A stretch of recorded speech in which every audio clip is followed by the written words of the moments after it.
who are the miners then? Like when you talk about the small number of nodes on BTC, for example, you're basically grouping all these functions into one, and you're saying something like a mining pool, plus all of the people running a hasher. A little, if somebody runs an ASIC. Well, no, I'm saying the mining pool. The mining pool as a whole is the the guys running the hasher don't do anything. They don't validate. They don't do any of this stuff. Yeah. There's just an agreement between the pool and the third party to sell electricity effectively and the use of machines. Yeah, it's not the most efficient way of doing things. The distributed nature of pools, they're not as efficient as they could be, but it's a way of collecting money for taking inefficiencies from lots of other people. Yeah.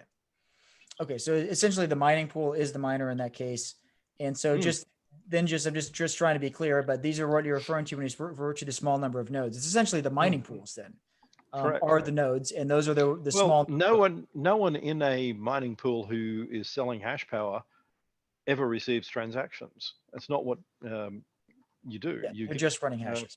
You're just running hashes. You don't even know what the block is. So yeah.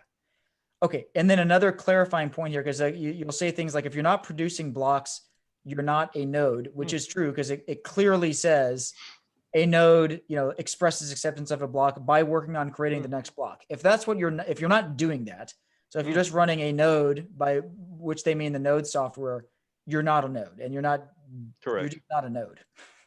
You're not a node. I mean, for all the people running around going, I'm mining Bitcoin. Well, no, you might be selling hash power to a mining pool. They're mining Bitcoin.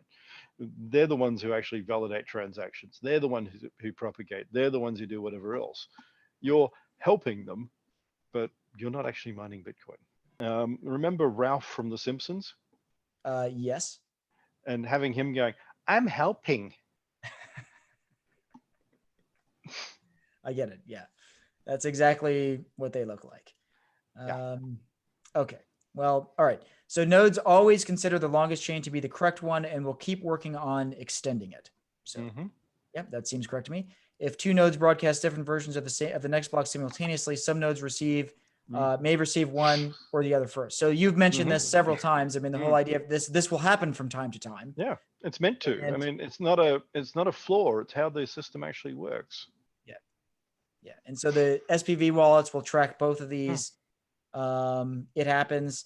It's part of the incentive, because the miner, you don't want to be the miner that gets a losing block, because you had to spend money to propagate this block, and you better win. So you want to propagate your blocks as quickly as possible, so that people actually build on that one, and you beat the other blocks that people tries to propagate at the same time. Yes, correct.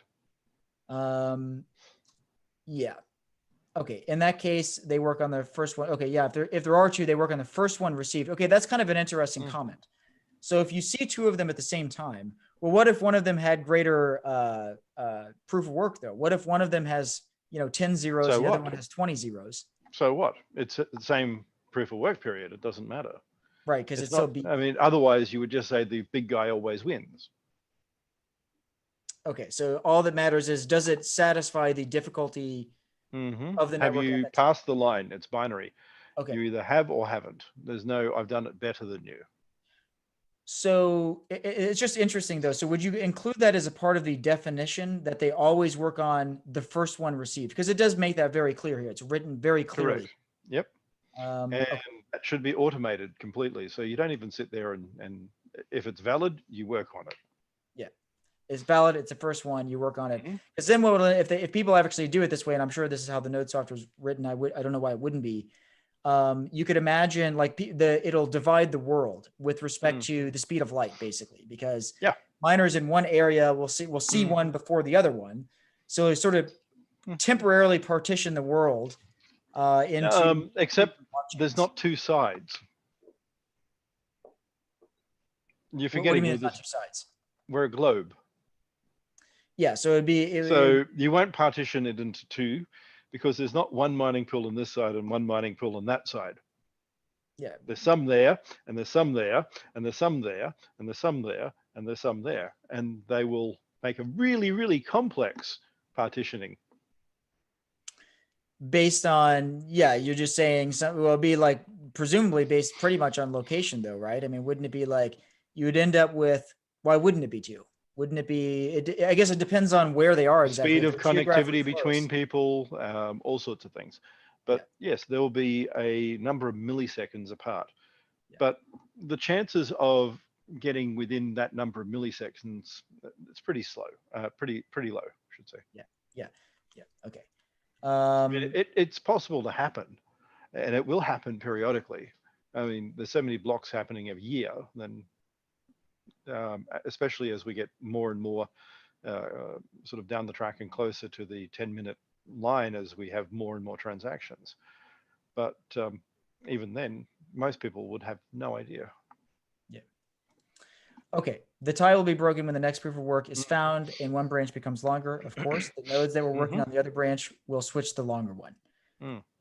So, and the chances of all of this happening and finding a solution and then a solution and staying within that millisecond type range over and over, forget it. yeah. I mean, imagine trying to have your isolated two nodes on the either side of the world in their 80 millisecond area, constantly discovering blocks, just constantly within that 80 millisecond range. Say that part again. I don't understand what you're saying there. I'm sorry. The speed around the Earth. You don't need to go right round. You only need to go halfway, because you send a block, gets to the other side. You don't need to understand whether they received it back, and all. You don't need to watch all that, because the actual full transmission of the block will take longer. Okay, so are you just saying someone could discover two blocks in a row or something like this? Is that what you're saying, or? Yes, I mean, node A and node B could both initially discover one within, say, 80 milliseconds. Then 10 minutes later, they could do the same. But the reality is, the chances of that happening multiple times are so small. It's. Oh, I understand what you're saying. So the chance that you'll have more than a chain split that is longer than one block is negligible. Yeah, I mean, even if it got to two, then it's still.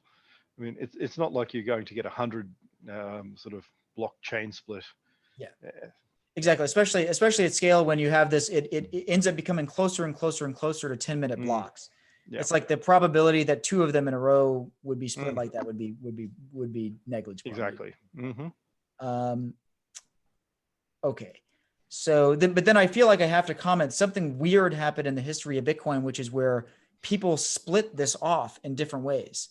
So how do you explain what is the nature of a split between BCH and BTC, and then the BTC BSV versus BCH split? Like what is? There's no split. There's a completely separate network that is passing off and pretending to be. Okay. They're different chains. So BTC is not Bitcoin. Under legal terminology, it's basically called passing off. It's misrepresenting themselves as if they were Bitcoin. Okay. I'm going to say, I'm really tempted to go into that, but I know we're almost at the end here, so we should probably end it here, but we'll resume there. Maybe we can start with that comment, because that's a very important comment. If BTC is not Bitcoin, maybe we can start with that one. Certainly. We can do that one first thing next week. Okay, perfect. Okay, well, great to talk with you as always, Craig, and I'll see you again in a week. Will do. Okay. All right, see ya. Alrighty. Catch you soon.